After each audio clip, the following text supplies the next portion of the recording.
Тав хүн өнөөдрийн мэндийг хүргэе. Өнөөдөр бол одоо хавар олоод одоо байшин барилга гэдэг барилга шийдвэрийг удирдах хэлж байна. Одоо хэдийгээр нэг коронавирус гараад ингээ хүн болгон одоо ингээ хориоцоор байгаа ч гэсэн одоо цаашдаа эрүүл агаарт амьдрах өөрийнхөө аялалтай амьдралыг нөхцөлийг бүрдүүлэхийн тулд одоо хүн болгон одоо өөрийн гэсэн байшин сав барих, хаус барих энэ ажилд орж байгаа.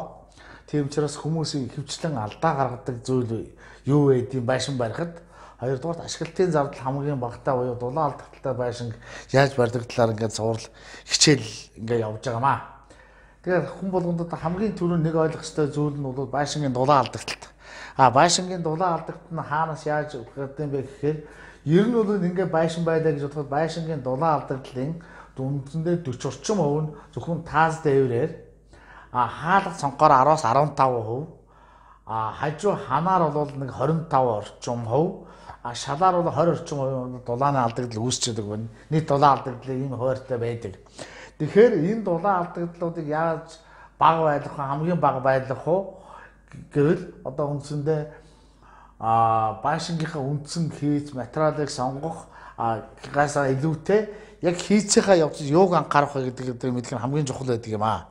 Тийм учраас одоо өнөөдөр зөвхөн өнөөдрийн хичээлээр хичээл явах өнөөдрийн зөвлөгөөгөөр одоо байшингийн суур шалны дулаан алдагдал гэж юу юм, яаж үүсдэг, тэрийг яавал дулаан алдагдaltaй бага байлгадаг юм бэ гэдэг талаар одоо үндсэндээ зөвлөгөө хүргүүлэх гэж байгаамаа. За одоо суурийн дулаан алдагдал гэдэг нь яг юу юм гэхээр зэрэг. За жишээлбэл хүмүүс ингээ суур би одоо энэ дээр энэ бол үндсэндээ юу? Суурийг хөндлөө огтлол хүмүүс суураа хийж хаад шороо дүүргэлт хийж нэгтруулаад дээрээс одоо бетон цутгалт хийгээд одоо үндсэндээ суур болчлоо гэж үзээд ингэдэг. Одоо энэ бол үндсэндээ нөгөө суурийн дулаан алдагдлын 20%-ийг үүсгдэг ерөөс гол шалтгаан хүмүүс ингэж хийснээс болд юм аа. Энэ нь яагаад ингэж тэгдэм гэхээр одоо би шууд эндээ тайлбарлах гэдэг л да. Газар одоо үндсэнд дээрээсээ хөлдөж доороосоо гисэж байгаа.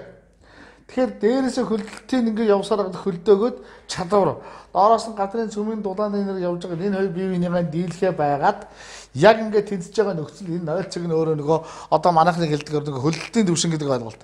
Би энийг яагаад ингэ сайдруулж яах гэхээр нөгөө заавал мэрэгжлийн онлын үгээр хэлэхгүй хүн болгонд ойлгомжтой байдаг үүднээсээ яг энийг ингэж хэллээ. Энэ бол мэрэгжлийн хүмүүс энэ араа битгий шоолоорой. Хүмүүст ойлгох үүднээс яг ингээ амьдралын үгээр хэлж байгаа гэдгийг бас нэгдүгээр бодолцоорой гэж хэлэх гээд байгаа юм. Тэгэхээр энэ бол хөлдөлтийн төвшин. Тэгэхээр одоо газар ингээд байшингийнхаа суурийг хийгээд одоо яг энэ хэсэг бол газар. Суурийг хийгээд доош одоо газар зарим нь 60 см, зарим нь 30 см, зарим нь метр ингээд янз бүрийн байдлаар шороор хийгээд энэ суурийг хөндлөө огтл гэж ойлгоорой. Тэгээ ингээд хийгээд ингээд шороогоор булаад ингээд болчлоо. Тэгсийнхээ дараагаар шороо дүүргэлт хийгээд бетон одоо юу хийгээд бетонын шал цутгаад магадгүй энэ дээр одоо нэг зөөлөвчтэй хийгээд баркатын шал ингээд цутгаа ингээд хийчихэж байгаа юм. Тэгэхээр зэрэг одоо энэ бол үндсэндээ нөгөө суурийн 20% дулаан алдагдaltaй шалгаач болшаар суур болчихж байгаамаа. Энэ нь яагаад ингэдэг гэхээр одоо жишээлбэл байшингийн таасны өндөр одоо үгдгийг нэг 2.50 гэ бодъё. 2.5 м. Тэгэхэд хүний өндөр дунджаар нэг 1.20 гэдээ бодох юм бол 1.20 гэж бодох юм бол яг өнөөдөр нөгөө хүн байшин дотор амьдрахдаа байшиндаа хамгийн хүрлцэж байгаа чиг буюу шал нь одоо хамгийн хүйтэн болцдог. Энэ яагаад хүйтэн болж байгаа юм бэ? Тэгэхээр гадаа өвлийн нөхцөлд гадаа байгаа энэ одоо булсан шороо тэр чигээр одоо үндсэндээ хөлдөө. Одоо гадаа агаарын температур одоо асар 30 байх юм бол үндсэндээ асар 30 градустай одоо хүйтэн болно гэсэн үг байхгүй юу? Тэгэхээр ингээ хүүтлийн явсаар байгаад эн чинь нөөрөө доошоо одоо Монголын нөхцөл дунджаар 2.8 м, зарим газар 3.2 янз бүр байгаа. Гол төлөв 2.8 м хүртэл одоо энэ ингээд одоо жишээлбэл эхний одоо юу гэдэг 30 см нь одоо 30 градустай ч гэдэг юм уу ингээд одоо 25 градустай 20 градустай ч гэдэг юм уу ингээд одоо хөлтийн түвшингээ 0 градустай болно. Тэгэхээр энэ гадна талаа байшингийн чинь гадна талаа суурийн гадна талаа шороо бүгд хүүтэн хөлдөө шороо байна гэсэн үг.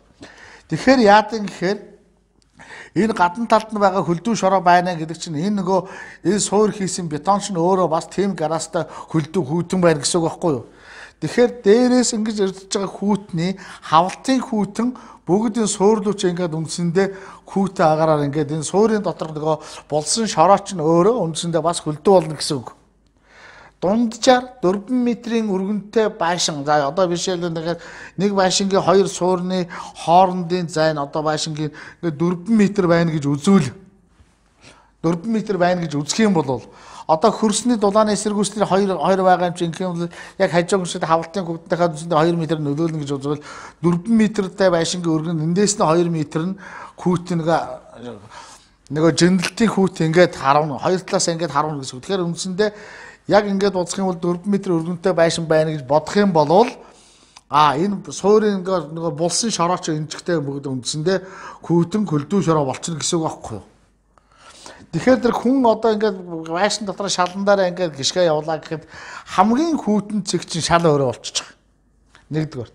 Тэгэхээр тэр энэ өөрөө энэ суурийг ингэж хийснээрээ нөгөө шалныхаа нөгөө суур шалны 20% дулаан алдагдал гэж юм өөрөө бий болгочихж байгаа зүйл нэг. Хоёрдугаарт одоо байшин дотор ингээд дулааны энерги үйлдвэрлэлээ байшингаа одоо ингээд барьчлаа. Дулааны энерги үйлдвэрлэхэд халуун дулаан энерги байнга дээшээ дэгдэж идэг. Одоо доошоо явах. Тэгэхээр тэр энд үйлдвэрлэх дулаан дандаа дээшээ яваад байна гэдэг чинь шаландаар ерөнхийдөө нөгөө дулааны нэргийн циркуляц гэсэн хэмжээний дулаан ирэхэд ийм дулаан үйлдвэрлэгдэнэ гэсэн үг. Тэгэхээр энэ шал бол үндсэндээ тийм хүүтэн шал болчихж байгаа юм. Тэгэхээр тэр энэ байшинд хижээгээр дулааны энерги өгөөд байлаа гэсэн чинь тэдний хэмжээний их дулааны энерги ялгаруулж иж байшин дулаан болно. Ингэснийхэн төлөө мөнгө тэнд зарцуулагдаад байна л гэсэн үг. Ер нь гол нь ийм алдаа гараад байдаг. Тэгэхээр энэ алдаанаас урьдчилан сэргийлэх гэдэг юм уу? Яг одоо ингээд байшингаа барьж явах явдаа энийг хамгийн зөвөр сүүлд нь дахин зардал болохгүйгээр одоо зөв хийх нь хамгийн чухал юм аа. Энийг зөв хийхэд тулд одоо юу анхаарах вэ гэхээр зэрэг одоо энэ суурнаас үүсэж байгаа хавлтын ингээд жинэлтийн хүүтэн гэдгийг нэгдүгээр 100% зогсоох хэрэгтэй. Энийг зогсоохын тулд яах вэ гэдэг зүгээр энгийн ер нь бол 4 5 арга бай. Гаднаас нь дотроос нь дулаалах. Би зүгээр хамгийн энгийн дотроос нь бол ийм байр, гаднаас нь ийм гэдэг үндсэндээ хоёр үндсэн аргыг эндээ тайлбарлая. Нэгдүгээр арга нь одоо жишээлбэл одоо байшин бариад дөнгөж одоо суурэ хийж эхлэх гэж байгаа хүмүүс энийг хамгийн үр дүнтэй. Ингэхийн тулд яах вэ гэхээр одоо энэ нэгэд одоо суурэ цутгач одоо дөнгөж суурэ хийгээд цутгачаад суурныхаа дотор талаар одоо эргэн тойрон гэсэн үг шүү дээ. Эргэн тойрон суурныхаа дотор талаар үндсэндээ дулаан тусгаарлагч хийнэ л гэсэн үг. Одоо энэ дээр ингээд одоо жишээлбэл энэ голцоо дандаа нөгөө XPS автангаар хийдэг. Энэ бол өөрөө маш даац авдаг. 5 см-ийн зузаантай даац авдаг. Хорхоо шавж үүрдэггүй. Одоо гадуур худалдаанд зөндөө байдаг ийм автан. Тэгэхээр тэрүүгээр үндсэндээ ингээд суурныхаа яг дотор талаар ингээд битүү эргэн тойрон XP автангаар одоо үндсэндээ ингээд доторлогоо хийчих бол ингээд хийчих юм бол нөгөө гаднаас нөгөө хөлдөө шорооноос гаднаас үйлчилж байгаа нэг хавлтын хүүтэн гэдэг юмыг нөгөө жинэлтийн хүүтэн гэдэг юмыг үндсэндээ 100% зогсоочж байгаа. Тэгээ ингээд 100% зогсоочтол яадаг гэхээр одоо нөгөө доороос ирж байгаа цөмийн газрын гүний дулаан чинь дээш нь дэгдэж идэг. Гадаа байсан бол нөгөө дээрээс нь эсрэг хүүтэн ингээд үйлчилж байгаа. Энэ дээр байшин барьсан дээрээс нь дулааны энерги өгч байгаа учраас энэний эсрэг үйлчлэлийн нөгөө хүүтэн энерги байхгүй болохоор энэ чинь дороосоо үндсэндээ нөгөө дулаан чинь шууд очно гэсэн үг. Зүгээр хэдэн метрийн гүнтэй суур байхыг яг ингээд математик аргачлалаар тооцоод үзэх юм бол метр 10-аар дулааны тэдэн градус очин 60 см-аар тэдэн градус очин гэсэн тоон үзүүлэлт гарч ирнэ. Энэ бол наривчус инженери юм учраас энийг шав мэдих нэг хон шаардлагагүй. Ер нь ингээд дулаалцсан байхад бол болдъемаа гэдэг юмыг л зарчмыг хэлэх гээд байгаа. Ингээд дулаалахдаа суурийнхаа доотлын гүн буюу энийг дунджаар одоо жишээлбэл одоо суурийн дээдлийн түвшнөөс үндсэндээ 60 см орчим доош нь суурийнхаа дотор талыг битүү эргэн тойронд дулаалж чадах юм бол энэ нөгөө жинэлтийн хүүтэн гэдэг юмыг 100% зогсоож чадна гэсэн үг. За нэг юм боломж. Энэ боломжоос гадна дээрээс нь бүр нэмээд суурийн шорон дүүргэлтийг нягтруулсны дараагаар энд дахиад үндсэндээ нөгөө дахиад дулаалах хийж хэрэгтэй. Одоо энд ингээд жишээлбэл одоо ингэ. Тэгэхээр зэрэг одоо юу гэдгийг бүр ингээд дулаалах хийцэн байлаа гэхэд энэ байшин дотор дулааны энерги үйлдвэрлэгдэж байгаа нөхцөлд үндсэндээ энэ бетонын шал энэ хэсэг чинь өөрөө дулааны аккумуляц үүсгэж чаддаг шал болно гэсэн үг. Дулааны аккумуляц гэдэг байгаа зүйл чинь одоо дулаан шингээж аваад ханан биш нөгөө хатын халуун ханз гэдэг шиг дулааны энергийг шингээж аваад ингээд зүгээрээ жиндээ байж байгаа аккумуляц гэдэг дулааныг хадгалж байгаа зүйл болно гэсэн үг. Энэ дээд л шалчна. Тэгэхээр ингээ хийчих юм бол одоо үндсэндээ байшингийн одоо суур шалны дулаан алдагдaltaй үнтэй зогсоож чадлаа гэсэн үг. Ингээ хийчих бол одоо зарим байшингууд одоо нэгэн тэнгээ хэлж байгаа зарим байшингууд нь одоо байшингаа аль үжээ бариад орчихсон.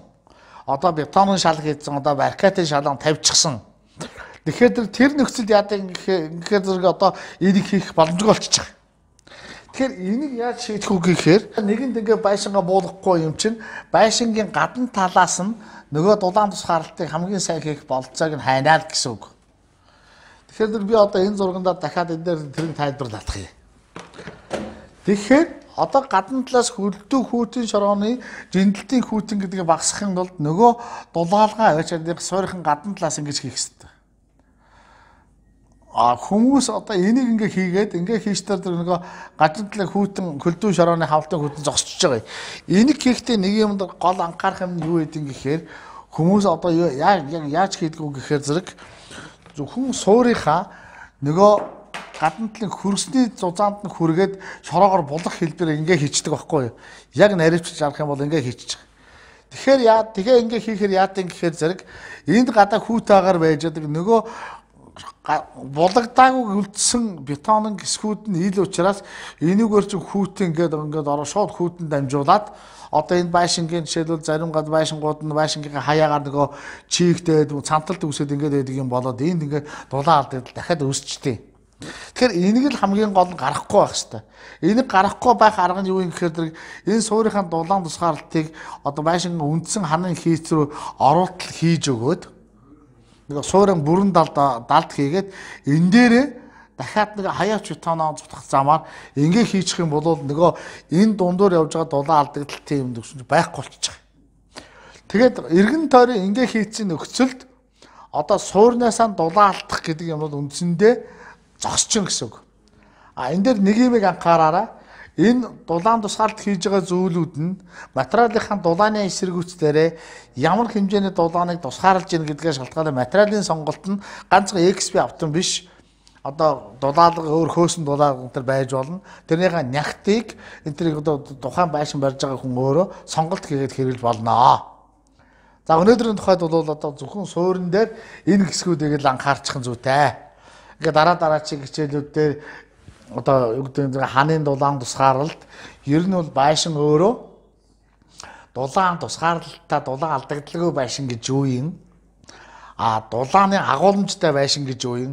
Дулаан тусгаарлалтай байшин, дулааны агуулмжтай байшин хоёр аль нь сайн гэгээд цаашдаа ингээ наривчлаад ингээд одоо яг энгийн үгээр наривчлаад ингээд хичээл явагдах болно. Тэгэхээр та бүхэн одоо зөвхөн магадгүй за энэ хичээлийг хараад нэмэт тодруулах зүйл байвал эсвэл зөвхөн өөрийнхөө байшин дээр тусгайлан зөвлөгөө авахыг хүсчээвэл байшингийнхаа зураг энэ төр юмнуудыг авчраад тусгайлан хэлж уулзаж байшин нэг урдаараа тусгайл наривчин зөвлөгөө авч болно. Магадгүй зүгээр байшингаа барьж байгаа явах хэвээр одоо таны энийг өөрөө мэдснээр байшин өөрөө барихгүй байлаа гэхэд хүмүүсээр бусдаар байшингаа бариулаад гүйцэтгүүлж байгаа нөхцөлд ийм байдсан байлаа гэж өөрөө хөндлөнгийн хяналтын үүрэг гүйцэтгэхэд өөрөө байшингаа төгс сайхан байшин бариулахад бол нэмэртэй гэдэг үднээс шинэ хичээлийг орж байгаамаа. Та бүхэнд баярлалаа.